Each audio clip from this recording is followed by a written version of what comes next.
Again with News 4's Ed Dranch. He's at Niagara Falls Wheatfield High School. What can you tell us so far, Ed? Teresa, just to reiterate one more time, all students and staff are in fact safe here at Niagara Wheatfield High School. You can take a look right behind me. In fact, most of them are being bused back here after they were evacuated to Sanborn Fire Hall. A bomb threat was called into Niagara County Dispatch early this morning around 8 o'clock.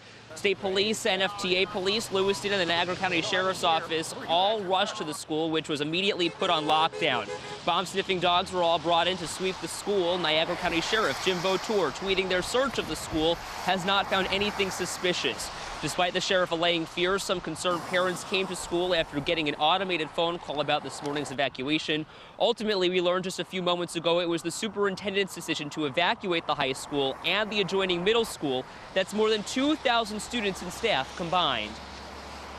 My main responsibility is to make sure that the children in our buildings are safe, and I treat it as though it's a threat and it's a viable threat. That's why our students were evacuated from the building. We have to take everything seriously and at that point in time till we can disprove it. So I think the response here was appropriate. The way it was handled was appropriate. Appropriate response according to the Niagara County Sheriff's Office, and you can see things are starting to get back to normal with students being bused back from the Sanborn Fire Hall. That's where they were evacuated to. According to the Niagara County Sheriff's Office, there was one call made earlier this morning. It was a very vague phone call with no real specific information.